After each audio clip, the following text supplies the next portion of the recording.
Hello friends, तो आज की इस वीडियो में हम सीखने वाले हैं कि प्रॉपर सपोर्ट और रेजिस्टेंस जो है यहाँ पर कैसे ड्रॉ किया जाता है।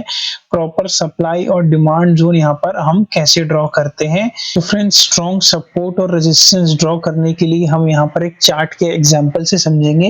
यहाँ पर मैंने निफ्टी 50 का डेली टाइम फ्रेम ओपन कर लिया है।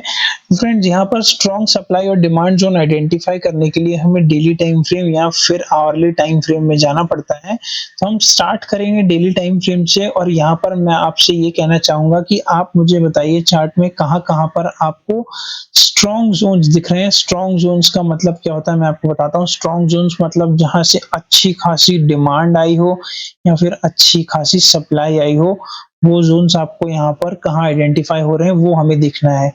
तो अब मैं आपको बता देता हूँ, यहाँ पर आप देख सकते हैं एक अच्छी सप्लाई, यहाँ पर आप देख सकते हैं एक अच्छा सप्लाई जोन, ये एक अच्छा सप्लाई जोन है, ये कंप्लीटली एक अच्छा सप्लाई जोन है, ये एक अच्छा सप्लाई जोन है। तो आप समझ गए कि आपको क्या आइडेंटिफाई करना है यहाँ पर रेजिस्टेंस ड्रॉ करने से पहले। अब अगर हम सपोर्ट जोन की बात करें तो एक सपोर्ट जोन यहाँ पर ये अच्छा सपोर्ट जोन है देखने के लिए मिल रहा है। एक ये अच्छा सपोर्ट जोन है, ये एक अच्छा सपोर्ट जोन है, ये एक अच्छा सपोर्ट जोन है और अब ये एक सपोर्ट जोन यहाँ पर क्रिएट हुआ है जहाँ से सप्लाई आनी स्टार्ट हुई है। तो आप समझ गए होंगे कि जब भी हमें सपोर्ट और रेजिस्टेंस ड्रॉ करना है तो हमें पहले क्या आइडेंटिफाई यहाँ पर करना पड़ता है और उसके लिए हम मल्टीपल चार्ट्स जो है यहाँ पर एनालाइज करते हैं। मल्टीपल टाइम फ्रेम बेसिकली हम एनालाइज करते हैं। तो यहाँ पर मैं आपको डेली टाइम फ्रेम और आवरली टाइम फ्रेम बेसिकली कहूंगा। अगर आपको इंट्राडे के लिए लेवल्स जो कि एनालाइज करने हैं और आपको एक बिगनर नहीं एक प्रो की तरह आपको अपने लेवल्स मार्कअप करने हैं, तो वो भी मैं आपको यहाँ पर सिखाने वाला हूँ। अब फ्रेंड्स, मैं आपको एक बात यहाँ पर और बताना चाहूंगा कि डिमांड और सप्लाई जोन्स आइडेंटिफाई करने के लिए हम यहाँ पर फिबोनाची टूल का भी यूज करते हैं। अभी जैसे कि आप देख सकते हैं मार्केट काफी टाइम से फॉल कर रहा था, तो हम फिबोनाची टूल को ऊपर से लेके नीचे तक यहाँ पर कनेक्ट करेंगे। तो हमारे पास जो 0.5 और 0.6 का लेवल निकल के आएगा, वो भी हमारे लिए एक रेजिस्टेंस जोन यहाँ पर एक्ट करता है, रेजिस्टेंस जोन की तरह एक्ट करता है। अब ऐसा क्यों, मैं आपको यहाँ पर बता देता हूँ। रेजिस्टेंस जोन वो हमारे लिए इस वजह से यहाँ पर एक्ट करता है क्योंकि मार्केट यहाँ से फॉल हुआ तो हम इसको कैलकुलेट कर लेते हैं कि 100% फॉल हो गया, ठीक है। अब यहाँ से रिकवरी होगी तो कितनी रिकवरी हो सकती है, 50%, 60% रिकवरी हो सकती है एट फर्स्ट टाइम में। एक बार में जैसे ऊपर आ रहा है बिना रिट्रेसमेंट के, तो 50-60% यहाँ पर रिकवरी हो सकती है। तो इसलिए यहाँ पर हम फिबोनाची टूल का यूज करते हैं रिकवरी जानने के लिए कि रिकवरी यहाँ पर पहले टाइम में कितनी हो सकती है, एट फर्स्ट जो है रिकवरी कितनी हो सकती है। जो भी बड़ा फॉल आया या अप मूव गया, अगर मार्केट नीचे से ऊपर साइड जाता है तो हम फिबोनाची टूल को नीचे से ऊपर कनेक्ट करते हैं। बट यहाँ मार्केट काफी टाइम से गिरा था तो हम फिबोनाची टूल को ऊपर से लेके यहाँ पर नीचे तक कनेक्ट करेंगे सिंपली। और सिंपली जब हम फिबोनाची टूल को यहाँ पर कनेक्ट करेंगे तो आप देखिए कौन सा लेवल यहाँ पर निकल के आया हुआ है। एक सेकंड में इस ड्राइंग को यहाँ पर रिमूव कर लूं। तो यहाँ पर ये जोन निकल के आ गया। अब सिंपल हमें रेक्टेंगल एक बॉक्स उठाना है और ये जो जोन है हमें इस जोन को रेजिस्टेंस मार्क कर लेना है। ये जो 0.5 और 0.6 का लेवल है ये एक स्ट्रॉन्ग रेजिस्टेंस की तरह एक्ट करेगा। आप देख सकते हैं यहाँ पीछे मिल गया होगा आपको एक पॉइंट, यहाँ पर आप देख सकते हैं जैसा कि मैंने आपको बताया था कि पॉइंट से पॉइंट कनेक्ट होते हैं। यहाँ पर ये देखिए ये जो सप्लाई जोन था, सेम यहाँ पर 0.5 और 0.6 का लेवल इस फॉल के लिए काउंट में आ गया फिबोनाची टूल लगाते ही। तो ये एक स्ट्रॉन्ग रेजिस्टेंस एरिया हमारा हमने ड्रॉ कर लिया बहुत ही सिंपल और इजी तरीके से। तो अभी मैं एक सेकेंड इस ड्राइंग को यहाँ पर रिमूव कर देता हूँ और फिबोनाची टूल को भी हम यहाँ पर रिमूव कर देते हैं। तो अब हमने रेजिस्टेंस एरिया फाइंड कर लिया। डिमांड जोन ये तो हो गया सप्लाई जोन। अब डिमांड जोन कैसे हम निकाले, तो डिमांड जोन आप देख सकते हैं यहाँ पर से एक बार बाउंस आया, दूसरी बार बाउंस आया, तो हम यहाँ पर मैनुअली एक सप्लाई जोन मार्क कर लेते हैं कि ठीक है भैया यहाँ से बार बार सप्लाई आ रही है। तो ये हो गई हमारी डेली टाइम फ्रेम की कहानी। डेली टाइम फ्रेम में एक मेजर रेजिस्टेंस और एक मेजर सपोर्ट जोन हमने यहाँ पर फाइंड कर लिया।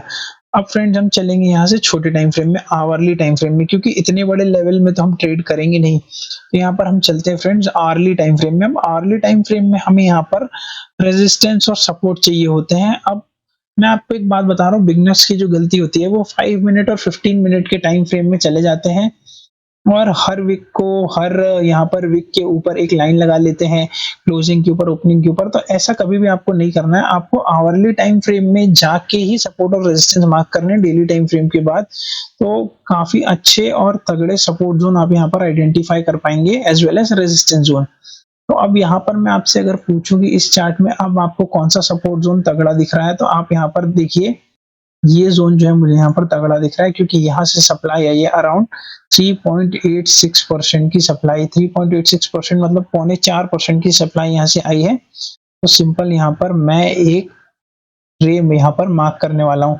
और आप देख सकते हैं आज ही के दिन मार्केट ने इस रेजिस्टेंस ज़ोन को ऊपर की तरफ ब्रेक दिया है और अब मार्केट यहाँ पर सस्टेन करने लगा है।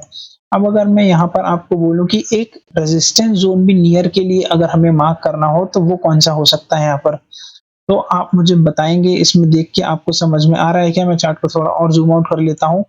तो अगर आपको इस रेजिस्टेंस से पहले कोई और रेजिस्टेंस एरिया यहाँ पर दिख रहा है क्या? तो मुझे तो यहाँ पर क्लियरली ये वाला एरिया यहाँ पर स्पॉट हो रहा है, तो एक रे मैं यहाँ पर मार्क कर लूँगा सिंपली। ठीक है, तो ये हमारा जो कि है ट्रेड करने के लिए एरिया यहाँ पर तैयार हो गया। अब हम छोटे टाइम फ्रेम में शिफ्ट होंगे बट 15 मिनट, 5 मिनट के टाइम फ्रेम में स्टिल हमें कोई भी लेवल यहाँ पर काम के नहीं मिलने वाले हैं। अब मैं आपको एक बात बता रहा हूँ कि आप लोग जो ये विक को और ओपनिंग को, क्लोजिंग को इतना मैटर देते हैं ना, उससे ज़्यादा मैटर देने वाली जो चीज़ होती है, वो होती है ऑर्डर ब्लॉक। वो ऑर्डर ब्लॉक स्ट्रैटेजी क्या होती है, वो मेरे यूट्यूब चैनल पे शॉर्ट्स डले हुए हैं, तो आप वहाँ जाके देख सकते हैं। ऑर्डर ब्लॉक जो होता है बेसिकली जहाँ पर इतनी सारी कैंडल्स फँसी है ना, वहाँ पर मार्केट ज़रूर वापस से आके फँसता है। तो अब मैं यहाँ पर देख लूँगा कि मार्केट वहाँ आ चुका है क्या? तो हाँ भाई, मार्केट वहाँ पर आ चुका है, ऑर्डर ब्लॉक के आस-पास आ चुका है।